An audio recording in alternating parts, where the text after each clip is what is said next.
So recently I finished all of the current permanent game modes for the simulated universe. The game modes being Golden Gears and Swarm Disaster. I genuinely had a very fun time defeating the content and being very strategic with what buttons I chose throughout my runs. I'm here to label my top 3 personal favorite blessings and paths to travel the simulated universe in. Without further ado, let's get into it. But quickly, please do leave a like and subscribe to the channel. Also join the Discord and follow my socials. Now let's get into it.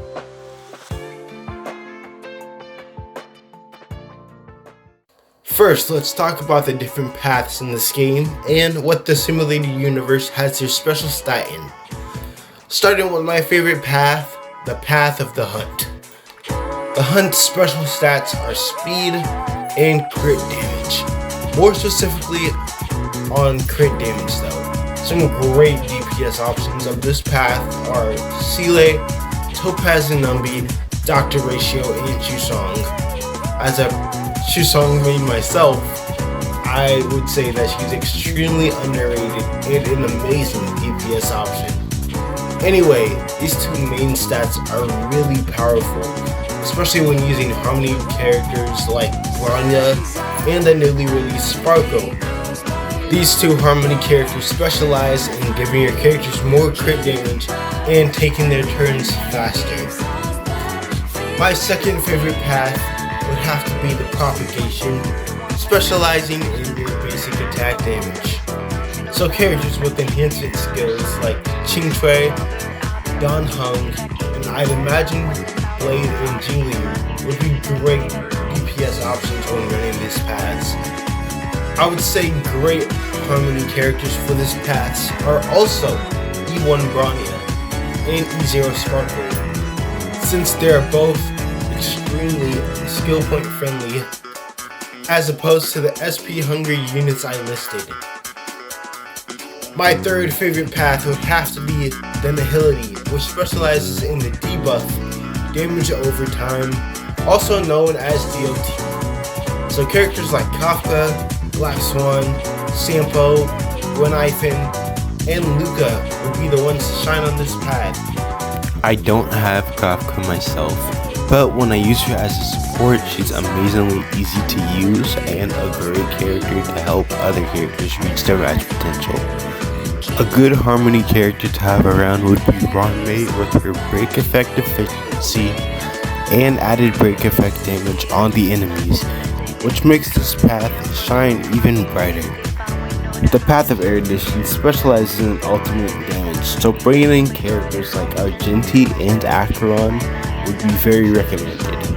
Along with a Harmony character like Tingyun would also be very recommended for this path, with Argenti's area of effect overcharging ultimate and Tingyun's energy regeneration ultimate. Though unfortunately, Tingyun's ultimate does not work with Acheron, since Acheron requires Crimson Knots, which you can only get through debuffs.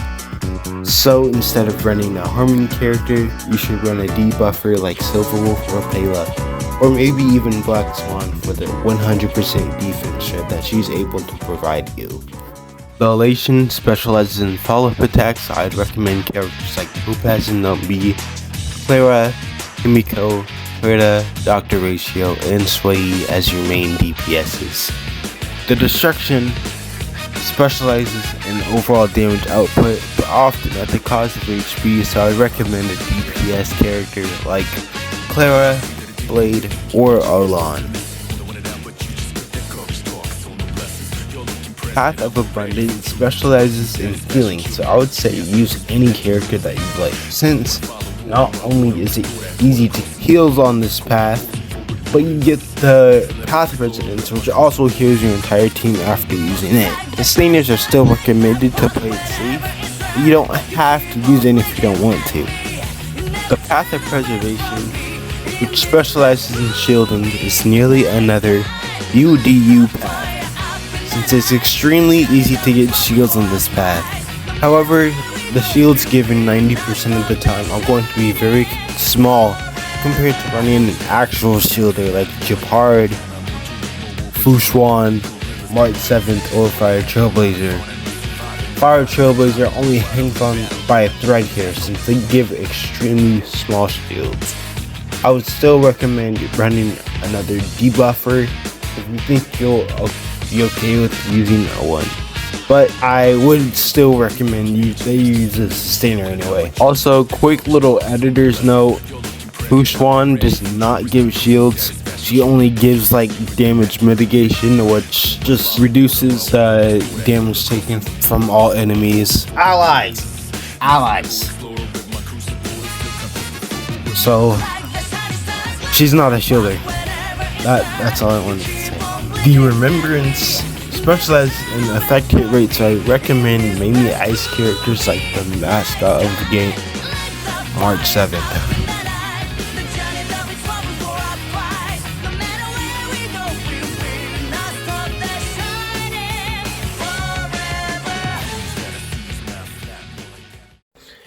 Now onto the best blessing to choose in my personal opinion. But first, here are some honorable mentions. The Nihility blessing, all things are possible. This blessing is honestly really good on teams where the enemy enters the battle with one of the many DLT statuses. For example, characters like Black Swan and Kafka automatically apply the DLT statuses Shock and Arcana. This blessing's effect enables your other team members to add a stack of the dot that is active on the enemy from your DLT character that's in the party. It basically just makes not only your DLT character able to add stacks. This means an insane amount of damage will trigger on the beginning of the enemy's turn. If you haven't been using this on your Nihility runs already, then I'd recommend that you start using it now. The second honorable mention is a blessing on the path propagation named Spore Discharge. This blessing is kind of conditional along with all things are possible, in the sense that if you're not running the path that it's for, then you probably don't really want to use it. After all, spores only trigger once you use a basic attack or an ult to trigger them. So 9 times out of 10, you probably wouldn't want to get it if you're using like a different path.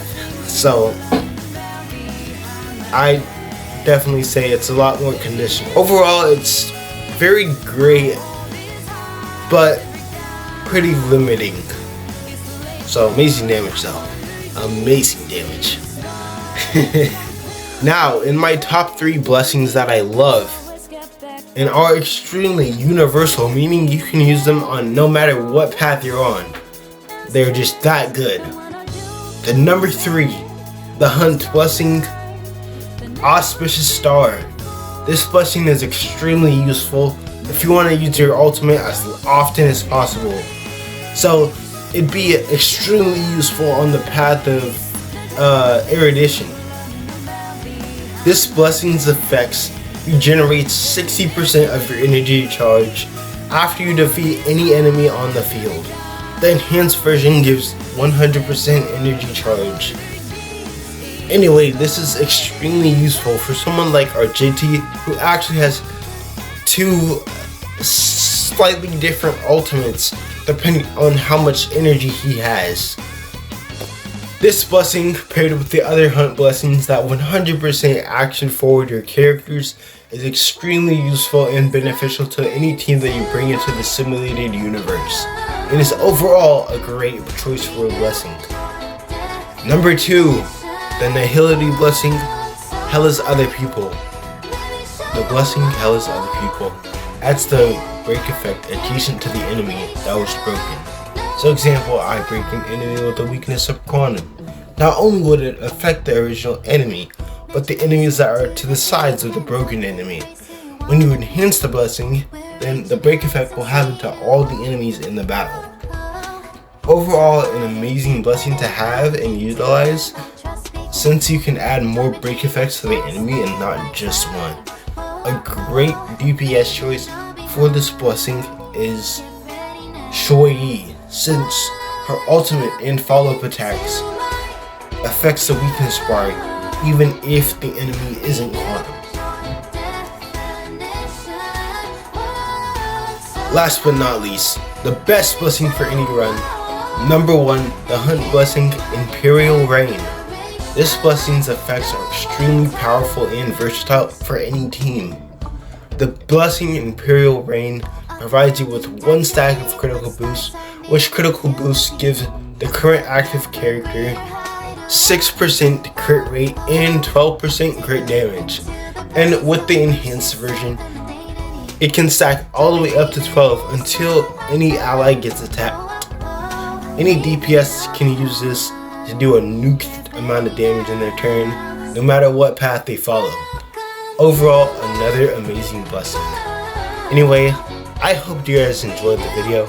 I'm gonna keep on grinding Simulator Universe until I fully complete it, and then another path comes out for it. So, I'll see you guys in the next video. Peace.